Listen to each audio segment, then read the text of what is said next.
भारत की नींव आखिर कैसे रखी गई।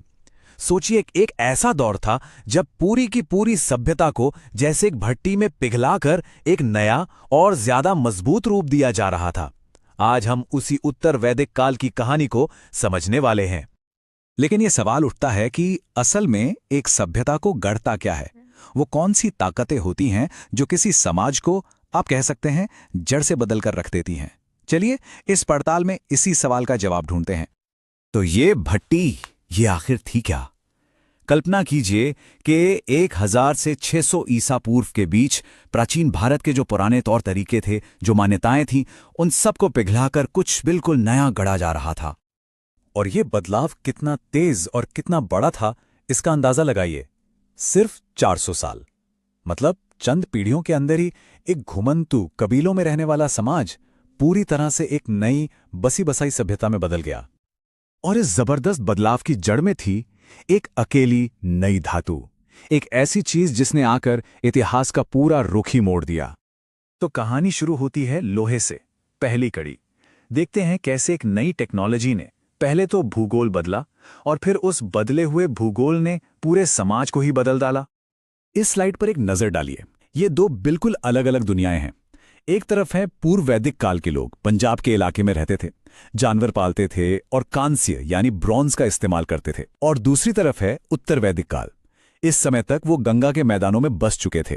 खेती उनकी जिंदगी का आधार थी और सबसे बड़ी बात, उनके हाथों में लोहा आ चुका था। अब इस बड़े बदलाव की याद, जानते हैं, एक बड़ी दिलचस्प कहानी में मिलती है। शतपथ ब्राह्मण में एक कथा है कि कैसे राजा विदेह माधव अग्नि देवता के पीछे पीछे चले और अग्नि ने पूर्व की ओर बढ़ते हुए घने जंगलों को जलाकर रास्ता बना दिया। असल में ये कोई चमत्कार नहीं था, ये लोहे के औजारों और आग से जमीन साफ करके गंगा के मैदानों में बसने की कहानी का एक बहुत ही काव्यात्मक रूप है। इसी लोहे ने खेती में एक क्रांति ला दी। लोहे की कुल्हाड़ियों से घने जंगल साफ करना आसान हो गया और लोहे के फाल ने गंगा की जो कठोर मिट्टी थी उसे जोतना मुमकिन कर दिया। नतीजा, चावल और गेहूं जैसी फसलों की बम्पर पैदावार होने लगी। इतिहास में पहली बार खाने का एक भरोसेमंद जखीरा तैयार हुआ। और जब पेट भरने की चिंता खत्म होती है ना, तभी दिमाग ज्यादा बड़ी चीजों के बारे में सोचने लगता है। एक ज्यादा जटिल, एक ज्यादा व्यवस्थित समाज बनाने का रास्ता यहीं से खुला और यहीं से जन्म हुआ वर्ण, आश्रम और गोत्र जैसी व्यवस्थाओं का। इस नए कृषि आधारित समाज को चलाने के लिए कामों का बंटवारा जरूरी था, तो यहीं से 4 वर्णों की व्यवस्था बनी। लेकिन असली विभाजन रेखा थी द्विज या दूसरे जन्म की। इसका मतलब था कि पहले 3 वर्णों यानी ब्राह्मण, क्षत्रिय और वैश्य को ही उपनयन संस्कार के बाद शिक्षा और धार्मिक अनुष्ठानों में हिस्सा लेने का अधिकार था। शूद्रों को इन अधिकारों से बाहर रखा गया और यहीं से समाज में एक स्थायी और गहरी खाई बन गई। इसी के साथ एक द्विज पुरुष के लिए जीवन का एक आदर्श नक्शा भी तैयार किया गया। ये थे 4 आश्रम। ये एक तरह से सामाजिक कर्तव्य यानी धर्म और आध्यात्मिक मुक्ति यानी मोक्ष के बीच संतुलन बनाने का एक तरीका था कि व्यक्ति पहले समाज के प्रति अपने सारे कर्तव्य निभाए और फिर जीवन के अंत में मुक्ति की ओर बढ़े। खेती और समाज के बाद इस बदलाव की अगली कड़ी थी राजनीति। जब सरप्लस अनाज था और एक व्यवस्थित समाज था, तो पहली बार बड़े बड़े राज्य बने और इन राज्यों के राजा की शक्ति को स्थापित करने के लिए भव्य अनुष्ठान रचे गए।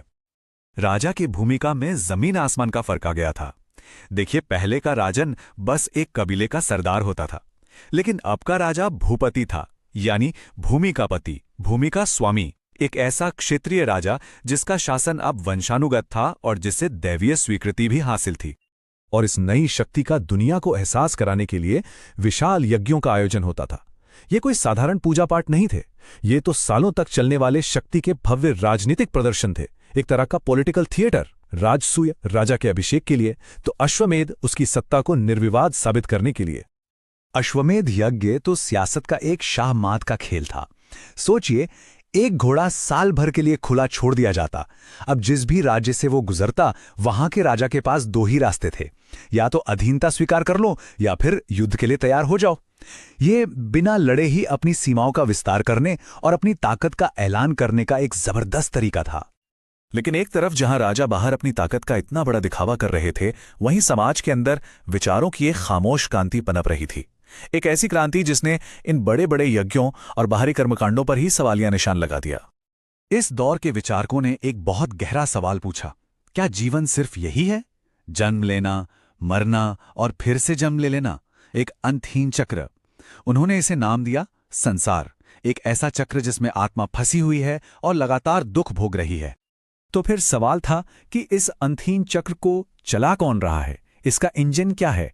जवाब मिला, कर्म, कारण और प्रभाव का एक सीधा साधा सार्वभौमिक नियम कि हर काम का एक नतीजा होता है और यही अच्छे बुरे कर्म आत्मा को इस चक्र में बांधे रखते हैं। तो फिर इस चक्र से निकलने का रास्ता क्या था? इसका समाधान क्या था? जवाब था मोक्ष, यानी हमेशा के लिए आजादी। और उपनिषदों का सबसे क्रांतिकारी विचार यही था कि मोक्ष बड़े बड़े यज्ञों से नहीं बल्कि सच्चे आत्मज्ञान से मिलता है। और वो परम ज्ञान क्या था? वो इस एक वाक्य में छिपा है, तत् त्वम असि, यानी वह तुम हो। इसका मतलब है कि व्यक्ति की आत्मा, जिसे आत्मन कहा गया, और इस ब्रह्मांड की परम चेतना यानी ब्रह्म, ये दो अलग अलग चीजें नहीं हैं, ये एक ही हैं। इस एक विचार ने भारतीय दर्शन की दिशा हमेशा के लिए बदल दी। तो चलिए अब इन सभी कड़ियों को जोड़ते हैं और देखते हैं कि इस 400 साल की भट्टी ने भारत के आने वाले भविष्य को आखिर कैसे गढ़ा। ये टाइमलाइन हमें साफ साफ दिखाती है। देखिए कैसे 600 ईसा पूर्व के आसपास उत्तर वैदिक काल खत्म होता है और ठीक इसी की नींव पर भारत का दूसरा शहरीकरण शुरू होता है। बड़े बड़े महाजनपद बनते हैं और बौद्ध तथा जैन जैसे नए धर्मों का जन्म होता है। संक्षेप में अगर कहें तो उत्तर वैदिक काल वो भट्टी थी जिसने शास्त्रीय भारत का सोर्स कोड तैयार किया। समाज, राजनीति और दर्शन के जो नियम, जो आइडियाज इस दौर में लिखे गए, वे आने वाली सदियों तक भारतीय सभ्यता को दिशा देते रहे। ये दौर हमें एक बहुत अहम बात सिखाता है कि नए विचार हमेशा शक्तिशाली व्यवस्थाओं को चुनौती दे सकते हैं, ठीक वैसे ही जैसे उपनिषदों के विचारों ने यज्ञों की शक्तिशाली व्यवस्था को दी थी। तो सोचने वाली बात यह है कि हमारे आज के दौर में वो कौन से नए विचार हैं जो हमारी स्थापित व्यवस्थाओं पर सवाल उठा रहे हैं।